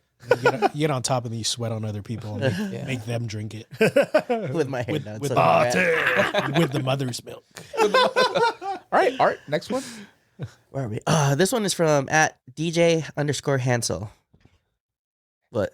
What? I'm looking at you as you're talking. Oh, that was a weird look. His question is, what does the fox say? I don't know. Is that what the fox says? yeah. That's what the fox says, right? No, I'm okay. That song is how old now? I think that's what it is. That's like 10 years ago now. Yeah. Jeez. Thanks, DJ Hansel. DJ Hansel. Shout out to DJ Hansel. He listens to our pod on his LA commute. So when he's stuck wow. in traffic, he'll listen to our podcast. Solid 2 hours. Yeah. We're there with you, buddy. Yeah. All right, next one is from Maddox. You want to ask your own question? Okay. Yeah. If you can eat one restaurant for the rest of your life, what food would it be and why? Wait, one food or one restaurant? Said it differently when I texted it to him. I just wrote it wrong. Okay. So what is it? Restaurant or food? If you can eat one restaurant or food for the Oh, rest of or your food. life. So it's either or, right? I gotta double check my text. You know? Curry Club SD, hands Yeah. down. That's mine. What'd you say? Curry Club SD. Oh, you love that I place. love Yeah. curry. I love that place. I would say Korean barbecue. Which one? I don't. You got a know. place? You have to pick one for the rest of your life. We've been really liking 2-in-1 in Vista. Is that Okay. the one we went to? Yeah, the one we went to in Vista. So it's Okay. like Is it aged H style? Yeah, it's like aged beef. Yeah. It's like it's pretty good. So I would do that. So what was the one that you went to with him where you got like the premium? It was there. Oh, that was Yeah, that was and they 2-in-1, have yeah. like Wagyu beef on there. They have like Yep. prime ribeye, but it's like that portion of the menu, like the tier A and B. Yeah. It's like you could get one per person. yeah. So I was there's 3 of us, so I was ordering 3 of each. So that's why it was so much. Like, yeah, it was a lot of meat. All right. Guest plug. Hey, what about you guys? Oh. Circle back. Or what would you eat? Sandwich. Oh, sandwiches. Is it sandwich? Yeah, I would just eat sandwiches. sandwiches. What place though? What kind of Hard. sandwich? That's hard. I don't know if I could set on one place. Jersey Mike's. Jersey Mike's is actually pretty It's good. pretty good. I love Yeah. Jersey Mike's. Antonelli's. Oh, where's that? Oh, you haven't been El Cajon? No, I don't think. Oh, you know what? My I my think friend told me about The that. Italian beef sandwiches. Yeah, who told you me about gotta that? go. Yeah, I heard about it. I haven't went yet. It was actually the homie Alan that listened to the pod. He told me about that. He's like, you should go there. I was like, all right, but I'm never in that area, Yeah. so it makes it tough. I would go Korean barbecue too. 356 in Mission yeah, Valley. yeah, I would yeah. go for the premium. It's been a while since. I remember eating there. Yeah, that was- Yeah. So we're going after this. You want to go premium? yeah. Dude, no one wants to eat the premium, so like me and Nadine will just eat the premium. Like, you know. Oh, like does it have like Wagyu beef? I think so. It has the top stuff. All right. So we'll call it occasionally, not all the time. When you guys mentioned Wagyu, it reminded me of this other place. So I revised my answer. It's Mikio Wagyu Shabu House in Cerritos. What? My friend took me there, and it's amazing. Dang. Plus, they have like an unlimited curry bar, so there's that. Okay. Oh wow. Dang, unlimited curry bar? Yeah. So there's curry, and then they have like And then- Wagyu curry in there too. And Like then you they add your have- meats and stuff? No, I mean like Is it already made? it's already made, and you just like Oh. ladle it into there too. Dang. And So it's- it's all curry, different. well, I mean, types. like, they have like it's just like a simple curry with like rice and stuff. But like the thing you get there is like you order the meats like you would like any Korean bar, but it's like Wagyu meat. How many options though? That's a lot. I'll show you the menu after. They have a lot of options. It's a really good We place. could go after our taxes. Oh, It's in Cerritos, dude. No, That's where we go. That's where we go. Up north. Okay. Yeah. Yeah. Okay. Hey. Yeah. It's Cerritos. Yeah. Yeah. They have Steph Curry there, or you know who Steph Curry is? Okay. Yes. All right. Guest plug. Where can our community members find you? Social media handles, website? I know you're like kind of personal with your social media, so I didn't add Yeah. that there. But I mean, If you. Yeah, I don't really use it a lot. I've been posting a lot more, but yeah, Yeah. I don't even know what it is. It's like something Rojas BJJ, I think. you change it up all the time. I always have to try to look Yeah, for I you. change it That's why because it's so hard to find you sometimes. I try to be hidden from the world. Yeah. I mean, but you talked He's about got your enemies. you talked about your gym. Where can our members find you if they want to sign up? You could hit up North County MMA in Escondido. So I'm gonna look for Art there. Art, you're up there, so you gotta stop by. My nephew, my brother's son actually just got into it. Really? They're up in North County area too. I'm curious what where Are they they're in at. Rancho Bernardo? No, they're more like in Vista, Oceanside. Vista, Oh yeah, Oceanside there's a area. couple places there. Yeah. Okay. Okay. That's cool though. Is it North County MMA? Yeah. What part of Esco? It's like downtown Escondido. Oh shoot. Okay. Oh, right wow, there. wow, yeah, yeah. super close. Yeah. All right. Nice. I could practice that move on you. We should do a segment where like all three of us are just training with Marvin just to learn. Dude, I'd be down. That would be cool, right? Dude, I'd be down. Yeah. You should come to the gym and we'll get it set up. I'm sure the owner will be okay with it. Like after hours kind of thing or before? Yeah, we could set something up. Yeah. Sweet. Teach us like some I gotta basics. Teach us some basics. Yeah. Okay. We can do it for content. Yeah, we'll think about it. Yeah. Shout outs. It'd be good content for the page. No, it would. Yeah. Like, and it would be cool to just experience like all the stuff that we're trying to get out of our group text. Yeah. We're trying to get it out of the group chat this Yeah. year, so that'd be cool. Like, Yeah. I'll note that. Yeah.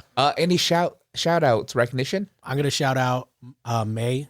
Okay. There you go. Yeah, Got my to. wife. You got to. Gotta shout her out because mainly, I mean, the big reason is being supportive in my return to jiu-jitsu and my journey back there. Yeah. It takes a lot of time. Like I'm there 4 days a week, 4 or 5 days a week. Oh, wow. 2 hours a day.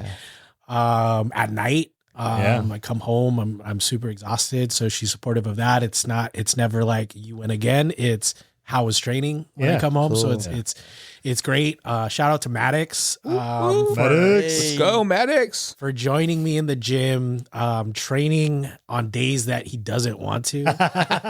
Every day. Wait, how many days is that? How That's many 4 days a week. Sometimes, I mean, I try to get him to train, but the other coach gets him to step on the mat. So days? He's shout out shaking to his him. head. Shout out to my daughter Marina. She's Marina. super cute. She likes to roll around and do some jujitsu too.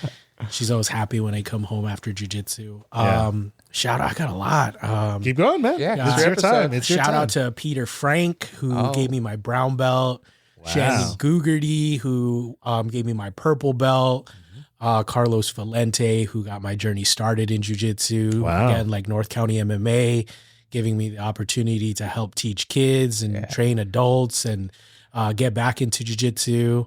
And then my family, Jason, all you guys here, just giving me an opportunity to speak. It's been Glad to great. have you here. Spreading. I was telling Maddox on the way here, I was like, I'm going to spread the gospel. The That's why you brought the Bible. jiu-jitsu. Yeah, it's the the jiu-jitsu. gospel of jujitsu. Yeah. Because, like I said, I want to spread that, get everyone to train, try it out, Right. and see how it could change lives. And who knows, maybe Maddox will take over for me and spread both gospels, Ooh, young Jesus disciple. and jujitsu. Yeah.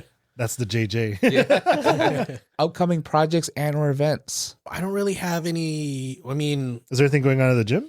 You know?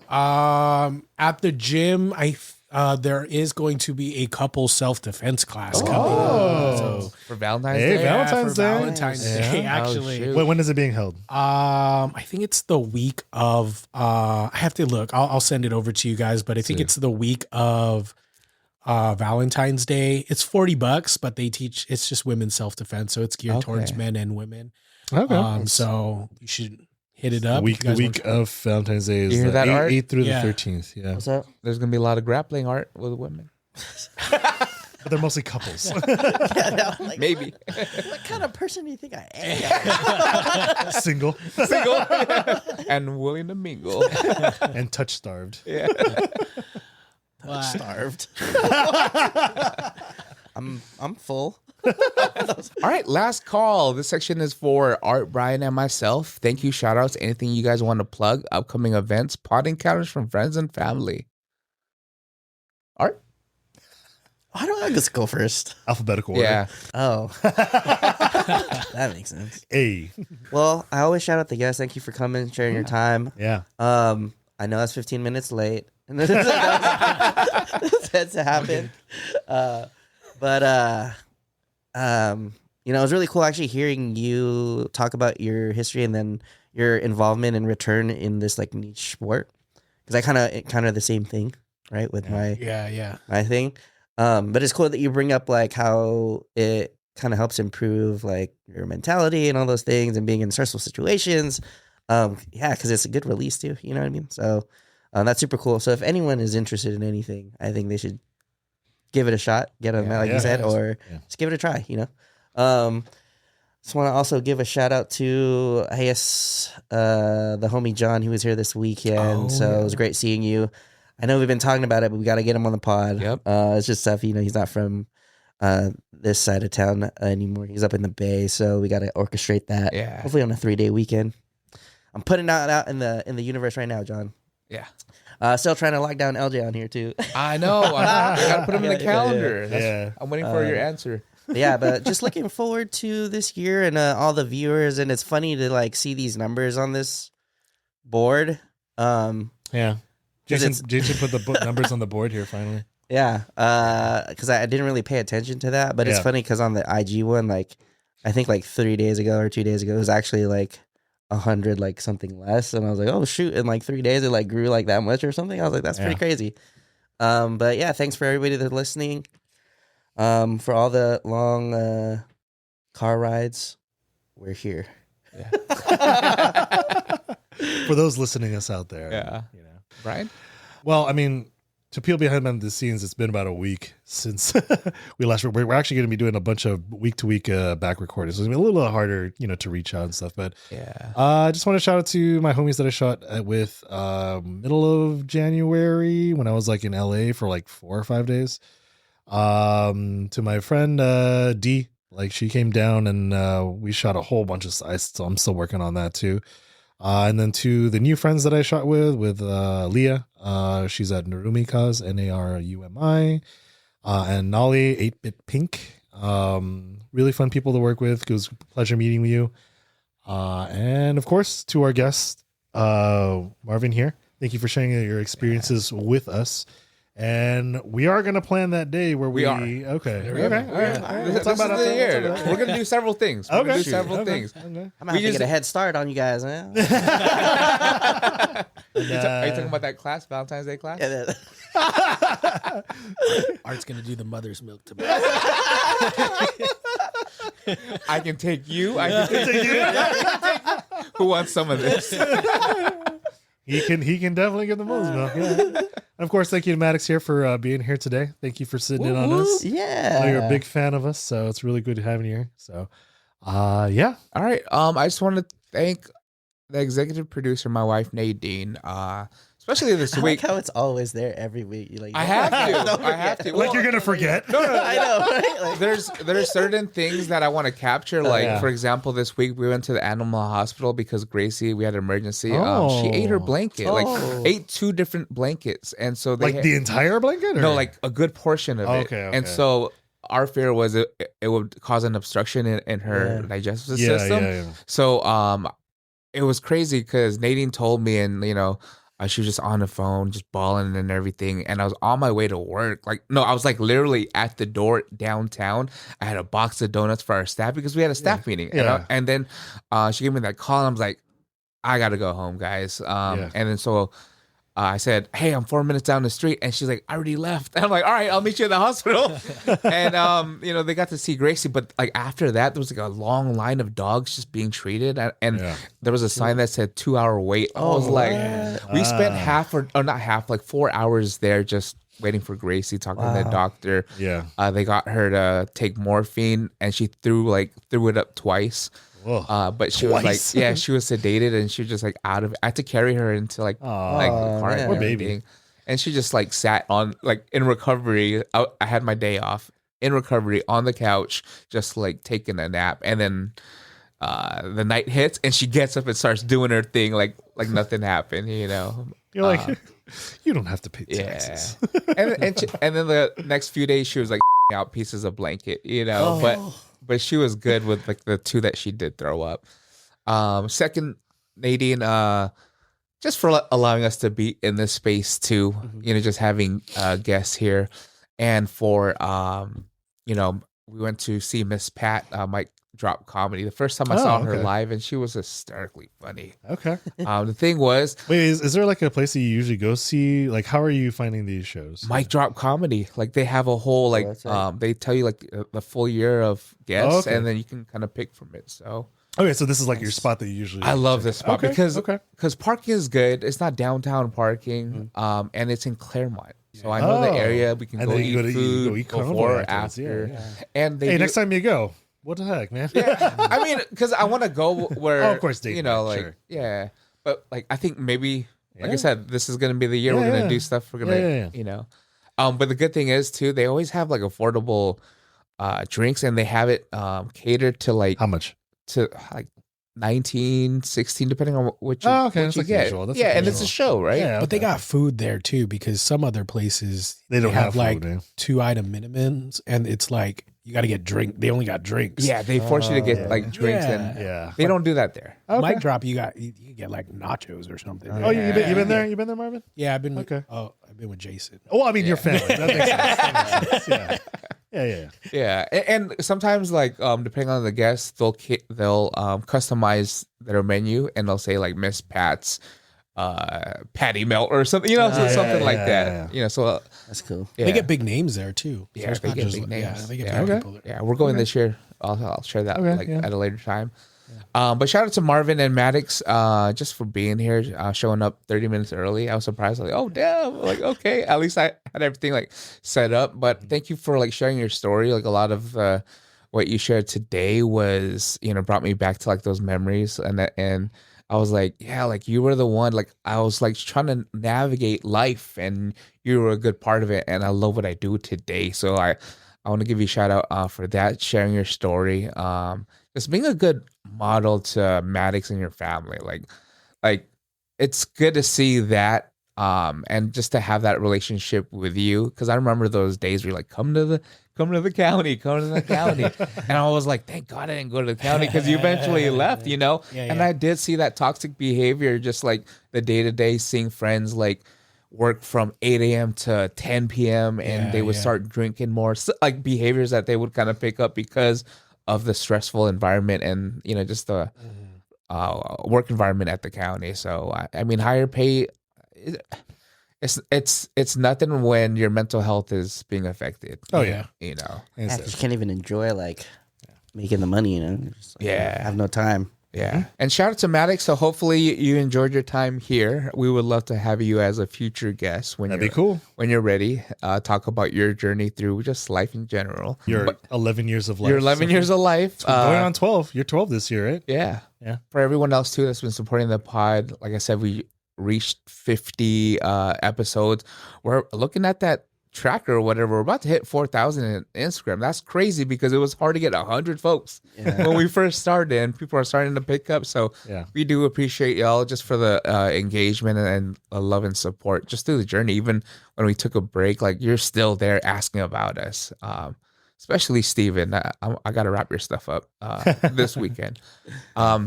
Before we go, Maddox, any shout outs? Just my dad, because parenting me, and my mom. That's it. And Marina. Nice. Oh yeah, Tobin. Who's Tobin? He's from my school. Oh, okay. Nice. He's a big fan of the pod. Yeah. Oh, like, what? I called. It was one day we were at like a birthday party, and I called him and On FaceTime. yeah, FaceTime. Oh, it's that guy. He was like, I called Uncle Jason, and then it was like awkward because like hi, and I'm like, well, I talk about him all the time. So. Okay. Look Yeah. at that. I didn't know who he was because Maddox like, here, look. And then I was like, okay, hi. Who is that guy? And he's like, it's Tobin. And I was like, oh, hi, Tobin. Yeah. Put two and two together. Yeah, so hopefully you watch this episode. You shout him out. And so do us one last favor and subscribe to our YouTube channel. It does help us out. Road to 500 subs. Also, you want to remind people to hit that bell so that they get the notifications. Yeah. Thank you, Brian. Mm-hmm. All right. Well, thank you for hanging out with us. I'm brewpac.shakur. This is Art. And Brian. And this is Marvin. Peace. And Maddox. Oh, and Maddox. Peace.